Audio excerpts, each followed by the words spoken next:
Let's face it, every part of our life is in front of a screen in some way, shape, or form.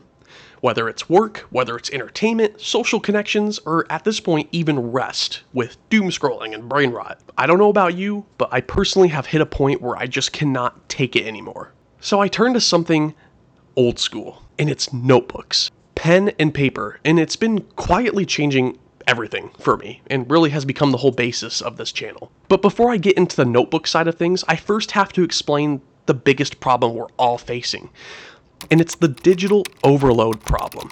The internet and social media are overwhelmingly a positive thing, and I want to get that right off the bat first before someone says I'm being anti-internet or I don't recommend using digital tools.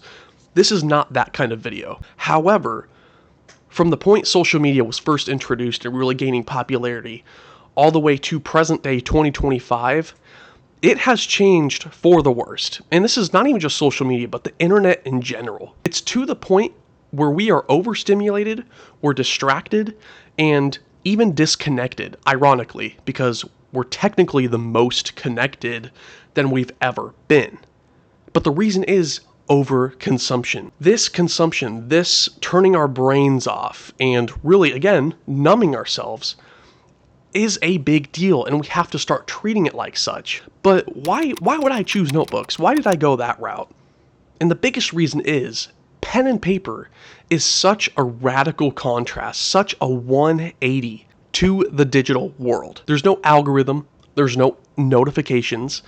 It's quite literally just a blank page in myself. And this is actually why I'm not focusing on a specific method whatsoever.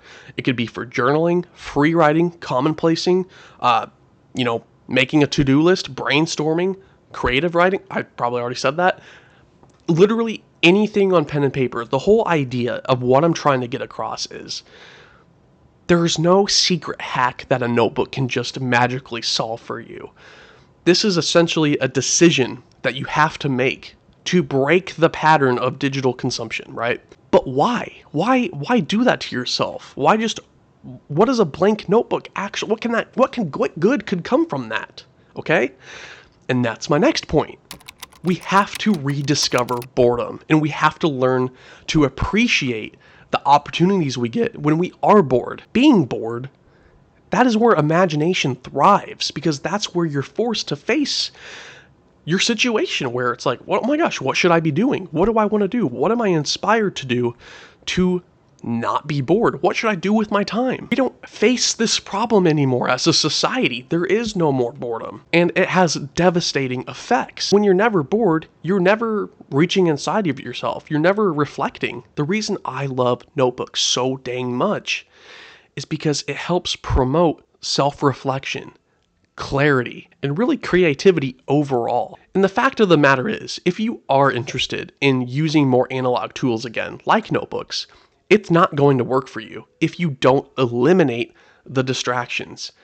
And that's something that I don't think really people don't put enough emphasis on. Notebooks, journals, commonplace books, pocket notebooks, none of these things will do anything for you unless you make space for them and have intention and actually have a desire to make them work. You can't just add notebooks to a digital life drowning in dopamine. So how do I personally use my notebooks? Well, I've made many videos talking about it, but it's always an ever-changing hobby. It's honestly become a passion of mine. I don't even want to call it a hobby. Some methods that I can tell you from my direct experience is morning pages are extremely effective.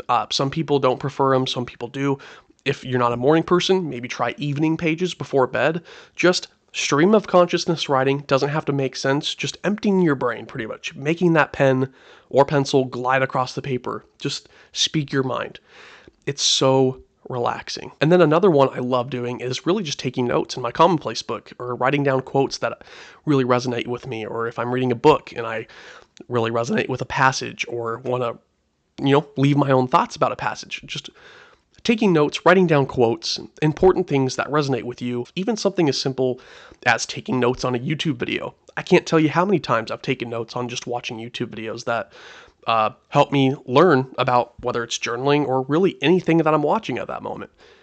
Whatever it is, books, movies, TV shows, YouTube videos, Try taking notes on it. You'll be surprised. Even do some kind of brainstorming if you want to try to figure out what it is you want to go after. Whether it's a creative project or something with your school or work, just do some brainstorming. Make lists. Just the whole idea, and the reason I'm mentioning these things, there's not one that's better than the other. It's just the simple fact of you're actually making your brain work again, right? You're engaging in self-reflection that is critical so we can reboost, re-up that drive, re-inspire ourselves to act and what makes us want to move forward. That's honestly the biggest theme to all my notebooks, all of them combined.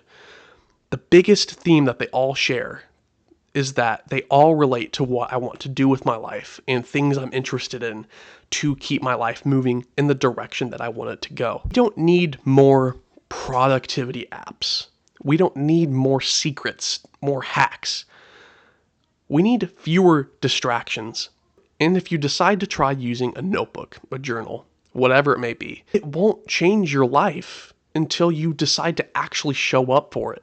And by showing up for it, you first have to acknowledge and confront what the problem is. If you aren't already, I encourage you to try some kind of journaling, some kind of analog practice, even for just a week, just to see how it feels, just so you can feel the difference from being glued to a screen compared to being faced with the confrontation of a blank page. And it's going to feel uncomfortable at first, but that uncomfortable feeling is what we need to feel. That boredom, that level of what am I supposed to do with this? That we have to feel that because that is the first step in, once again, growing, unlocking creativity, focus, or drive.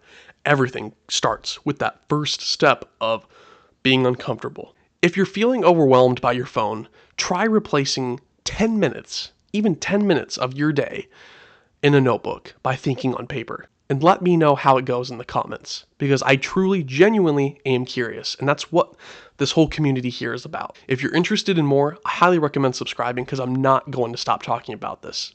Thank you so much for coming by, and I'll catch you in the next one. Later.